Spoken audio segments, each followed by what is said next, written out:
நயன்தாரா எது பேசினாலும் அது சிக்கல் தான் அப்படின்ற அளவுக்கு வந்து தொடர்ச்சியாக நயன்தாரா என்ன சொன்னாலும் அது விமர்சனம் ஆகிடுது, அது பரபரப்பாகிடுது. நம்ம தொடர்ச்சியாக பார்த்துக்கிட்டே வந்தோம். இப்போ ஒன்றும் இல்லைங்க, ஒரு 2 நாளைக்கு முன்னாடி வந்து செம்பருத்தி டீ குடிங்க அப்படின்னாங்க. வந்து நானும் செம்பருத்தி டீ குடிச்சிட்டு இருக்கேன். அந்த செம்பருத்தி டீ குடிங்கன்னு சொன்னதோடு விட்டுருக்கேன் நயன்தாரா. அதில் என்னென்னா சில மருத்துவ குறிப்புகள்லாம் சொன்னாங்க. வந்து என் முகம் வந்து இவ்வளோ பொலிவாக இருக்கிறதுக்கு காரணம் அதுதான், உங்களுக்கு சுகர் இருந்ததுன்னா சுகர் வந்து கம்மியாகிடும், அப்புறமா வந்து அல்சர் இருந்ததுன்னா அல்சர் வந்து கம்ப்ளீட்டாக குணமாகிடும். இந்த ரேஞ்சில் அவங்க வந்து ஒரு மருத்துவ குறிப்பு எங்கேயோ சொன்னதை யாரோ இது பண்ணதை வந்து சொல்லியிருக்காங்க. அதை நானும் தினமும் குடிச்சிக்கிட்டு இருக்கேன். அதுமாதிரி வந்து செம்பருத்தி டீயை வந்து நீங்கள் இந்த பால் டீ சேர்க்கறத விட அதை தொடர்ச்சியாக குடிக்க ஆரம்பிங்க. குறிப்பாக வந்து இதயம் நல்லா வந்து பலமாகும். இப்படியா விஷயங்களை வந்து அவங்க வந்து இன்ஸ்டாவில் ஒரு போஸ்ட் போட்டிருந்தாங்க. திடீர்னு ஒரு டாக்டர் உள்ளே குதிச்சு எப்படி நீங்கள் வந்து எந்த அடிப்படையில் இதை வந்து சொல்கிறீங்க? நீங்கள் செம்பருத்தி டீக்கு பக்க விளைவுகள் பின் விளைவுகள் அவ்வளோ இருக்குது, நீங்கள் சொல்கிற மாதிரி தொடர்ச்சியாக குடிச்சிக்கிட்டு வந்தோம்னா என்னென்ன பிரச்சனைகள் வரும்னு அவர் ஒரு லிஸ்ட்டு போட ஆரம்பித்து ஏறக்குறைய வந்து சோஷியல் மீடியாவே கலோகரம் ஆகிப்போச்சு. வந்து சரி, அதான் நயன்தாரா விவகாரம். இதை நான் தொடர்ச்சியாக சொல்கிறதுக்கு முன்னாடி ஒரே ஒரு சம்பவம் ஒன்று சொல்கிறேன். நான் வந்து உங்களுக்கு சில ஆண்டுகளுக்கு முன்னாடி வினு சக்கரவர்த்தின்னு ஒரு நடிகர் இருந்தார். வந்து நிறைய பேருக்கு தெரியும், இப்போ இருக்கிறவங்களுக்கு தெரியாது. வந்து ஒரு கம்பீரமான தோற்றம், ஒரு நாட்டாமை மாதிரியான கேரக்டர், பல படங்கள் பண்ணியிருக்காரு. வந்து அது நிஜத்துலேயும் அப்படி தான் வந்து போல்டாக பேசுவார். வந்து ஒரு கிராமத்தில் பார்க்குற சித்தப்பா பெரியப்பா அப்பாக்கள் ஒரு தாத்தாக்கள் எப்படி இருப்பாங்களோ அது மாதிரி ஒரு போல்டாக இருக்கக்கூடிய ஒரு நபர். வந்து அவர் வந்து சாலிகிராமம் அபுசாலி தெருவில் அவருடைய வீடு இருந்தது. ஒரு பேட்டிக்காக போயிருந்தப்போ ஃபோட்டோகிராஃபர் இப்போ மாதிரி செல்ஃபோன்லாம் கிடையாது. வந்து கண்டிப்பாக ஒருத்தர் பேட்டி எடுக்கிறதுனா கையோடு வந்து ஒரு ஃபோட்டோகிராஃபரை கூட்டு போனோம். ஏன்னா பேபி அவங்ககிட்ட ஃபோட்டோ கேட்டோம்னு வச்சுங்க, அவங்க நடிக்க வந்த பூசில் இருக்கிற ஃபோட்டோவை அப்புறமா வந்து சின்ன வயசு ஃபோட்டோலாம் எடுத்து கையில் கொடுத்துருவாங்க. வந்து அதை பிரிண்டில் ஏற்ற முடியாது. அதனால் கையோடு ஒரு ஃபோட்டோகிராஃபர் கூட்டு போனோம்.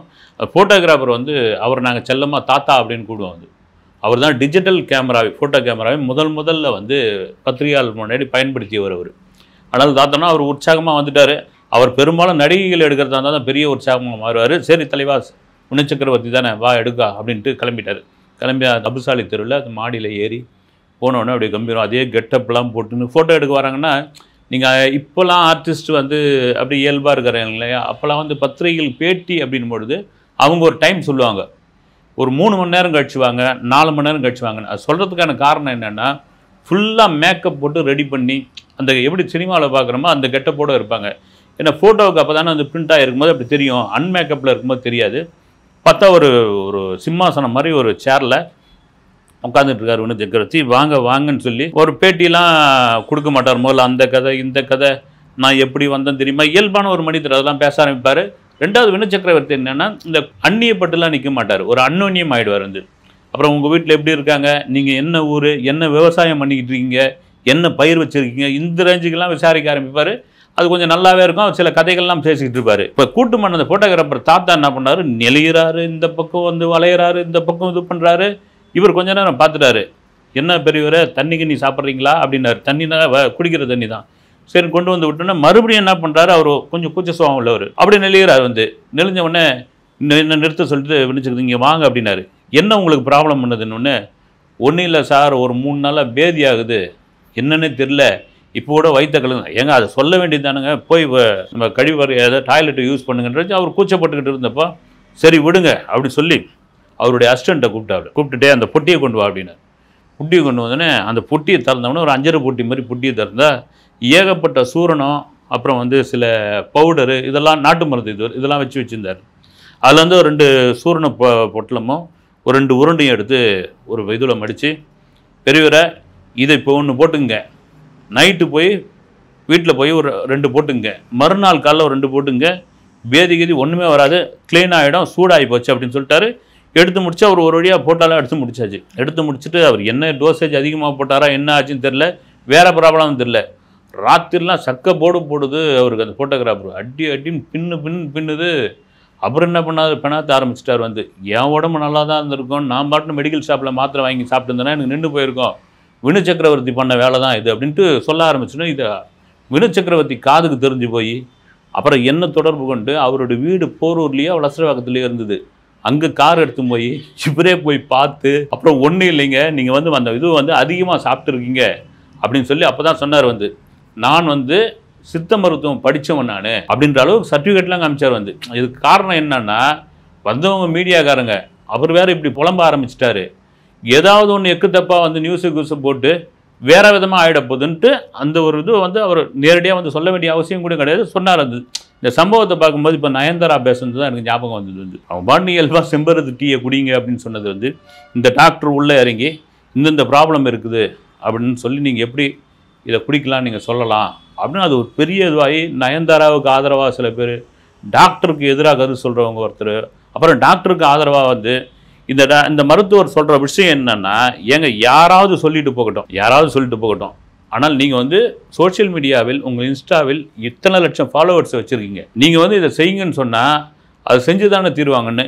ஆனால் கீழே இருக்கிற அந்த கமெண்ட்ஸ்லாம் படிக்கும்போது என்னென்னா, ஏங்க செம்பருத்தி டீ குடின்றது வந்து ரொம்ப சாதாரணமான ஒரு விஷயம், அதெல்லாம் ஒன்றும் பெரிய இதுவே கிடையாது, நீங்கள் ஏன் அதுக்கு அவ்வளோ மெனக்கிட்டு நயன்தாரா கூட சண்டை போடுறீங்க அப்படின்ற மாதிரி பெரும்பான்மையான கமெண்ட்ஸ் இருந்தது. சமீபத்தில் கூட சமந்தா வந்து ஹைட்ரஜன் ஏதோ ஒரு மாஸ்க் ஒன்று யூஸ் பண்ணுறேன் நான் லைட்டாக ஃபீவரிஷாக இருக்கும்போது அப்படின்றதுக்கு ஒரு டாக்டர் வந்து ரொம்ப அதுக்கு வருத்தம் தெரிவித்து இதெல்லாம் வந்து டாக்டருடைய அனுமதி இல்லாமல் நீங்களாம் செய்யக்கூடாதுங்க, ஆளாளுக்கு எடுத்து அதை பயன்படுத்த ஆரம்பிச்சுவாங்கன்னு சொன்னால், அப்புறம் அவங்க குடும்ப டாக்டர் ட்ரீட்மெண்ட்டில் இருக்கிற டாக்டர் வந்து அதுக்கு விளக்கம் கொடுத்துருந்தார். வந்து நயன்தாரா விவகாரத்துக்கு என்னென்னா, இன்றைக்கி இந்த வீடியோ பேசும்போது அந்த போஸ்ட்டே எடுத்துட்டு கோவத்துடைய வெளிப்பாடாக வந்து இந்த முட்டாள்கள்கிட்ட எவ்வளோ சொன்னாலும் புரிய வைக்கவே முடியாது, இவர்கள்லாம் வந்து அடிமுட்டாள்கள், இவர்களுக்கெல்லாம் வந்து நான் பதில் சொல்ல வேண்டிய அவசியம் கிடையாது, இந்த போஸ்ட்டு போட்டதுனால தானே இவ்வளோ பிரச்சனை, அதை நான் தூக்கி விட்டு போகிறேன், என் விருப்பம் நான் குடிச்சிக்கிறேன், ஏதோ செம்பருத்தி டீயை நீங்கள் என்ன வேணாலும் பண்ணிங்க நீங்கள் அப்படின்ற அளவுக்கு சொல்லிட்டு நயன்தாராவோட குடும்ப டாக்டர் அதுக்கு ஒரு விளக்கம் சொல்லியிருக்காரு. வந்து என்னென்னா, அந்த செம்பருத்தி டீ குடிக்கிறதுனால இந்த டாக்டர் சொன்ன மாதிரிலாம் அதெல்லாம் ஒன்றும் ஆகவே ஆகாதுங்க. வந்து ஒரு நார்மலான ஒரு விஷயம், வந்து அது வந்து ஒரு தாவரம், ஒரு பூ, அது அந்த பூவிலேருந்து ஒரு கஷாயத்தை எடுத்து அதை அருந்துறாங்க. வந்து அப்படி பார்த்தீங்கன்னா அந்த காலத்தில் எவ்வளோ கஷாயங்கள் வந்து தழைகள்லேருந்து எடுத்து போட்டு குடிச்சிருக்காங்க. இவர் பாட்டுன்னு இவர் ஃபேமஸ் ஆகிறதுக்காக நயன்தாராவோட போஸ்ட்டுக்கு வந்து அவர் பதிலடிச்சு பரபரப்பு உண்டாக்கிட்டு இருக்காரு, அதான் கோவப்படுத்திட்டாங்க அப்படின்னு. சமீபத்தில் கூட நம்ம பார்த்துருந்தோம். வந்து நயன்தாரா வந்து இந்த அப்பார்ட்மெண்ட்டு இந்த எக்மோரில் இருக்கிற அவங்களுடைய குடியிருப்பில் அவங்களுடைய குழந்தை உலகம் உயிர் விளையாடுறது வந்து யாரோ வந்து குளத்தங்கரையிலேருந்து செல்ஃபோனில் படம் எடுத்தாங்கன்னு சொல்லி அந்த செல்ஃபோனை வாங்கி இவர்கள் குழந்தை பதிவான அந்த வீடியோ வந்து டெலீட் பண்ணியிருக்காங்க. அது வந்து அசோசியேஷன், அந்த குடியிருப்பு அசோசியேஷன் வரைக்கும் பெரிய பிரச்சனையாகி, எப்படி நீங்கள் நயன்தாராவாக இருந்தால் உங்களுக்கு நீங்கள் நயன்தாரா, இந்த குடியிருப்பை பொறுத்த வரைக்கும் நீங்கள் சகவாசி தான், நீங்கள் எல்லோரும் இருக்கிற மாதிரியான ஒரு நார்மல் பீப்புள் தான், நீங்கள் வந்து எங்கள் குழந்தையோடைய ஃபோனை எடுத்து நீங்கள் எப்படி டெலிட் பண்ணலாம் அப்படின்ற அளவுக்கு அசோசியேஷனில் மீட்டிங் நடந்து, இப்போ என்னென்னா நயன்தாரா எங்கேயோ அந்த லீலா பேலஸ் ஹோட்டல் பக்கத்தில் அவங்க வீட்டை மாற்றிட்டு தான் ஒரு தகவல் இருக்குது.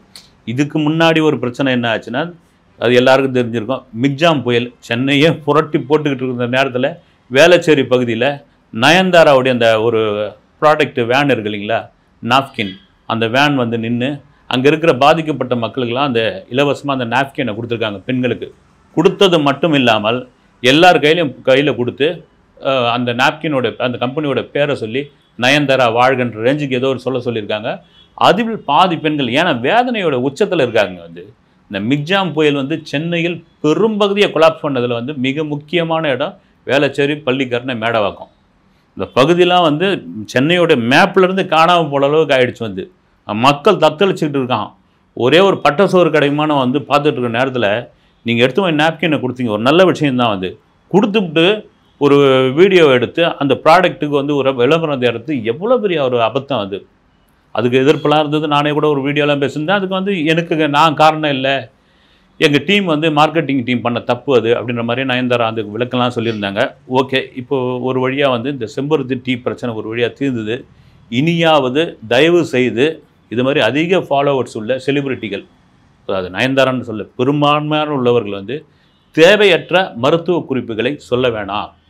கண்டிப்பாக ஃபாலோ பண்ணுவாங்க. வந்து நீங்கள் வந்து இதை நான் பண்ணுறேன் அப்படின்னு சொன்னீங்கன்னா அதை பண்ணியே தீருவாங்க. இப்போலாம் இந்த சோஷியல் மீடியாலாம் இல்லாத காலகட்டங்களில் எனக்கு நல்லா ஞாபகம் இருக்குது, ராஜாத்தி ராஜா படம் ரிலீஸ் ஆகிருக்கு. ரிலீஸ் ஆனவுடனே படிக்கிற பசங்க பூரா என்ன பண்ணிட்டாங்க, நல்லா இருக்கிற முடியெல்லாம் சைடில் பூரா அடிச்சுன்னு வந்துட்டாங்க. வந்து ரஜினிக்கு அப்படி தான் இருக்கும். வந்து அவருக்கு அப்போ தான் வந்து முடி கொட்ட ஆரம்பிக்குது. சைடில் பூரா அடிச்சு வர ஆரம்பித்து எல்லாம் தேட்டரில் போய் ஜெயிச்சு நிற்கிறான். மறுநாள் பள்ளிக்கூடத்தில் மொத்த பேரையும் வெளியே தள்ளிட்டாங்க. வெளியே தள்ளி மொத்த பேரும் ஒட்ட முட்டி வெடின்னு வந்தால் தான் உள்ளே அனுப்ப முடியும், இல்லை மொட்டையாவது அடிச்சுன்னு வெளியே திருத்திட்டாங்க. காரணம் என்னென்னா, இந்த பிரபலம் எது செய்தாலும் அது மிகப்பெரிய அளவில் ஃபாலோ பண்ணுறதுக்கு மிகப்பெரிய கூட்டம் ஒன்று இருக்குது. அதை பிரபலம் செய்வது, ப்ராப்ளம் ஆகாமல் இருப்பது தான் மிக மிக முக்கியம். அடுத்த வீடியோவில் சந்திக்கிறேன். நன்றி.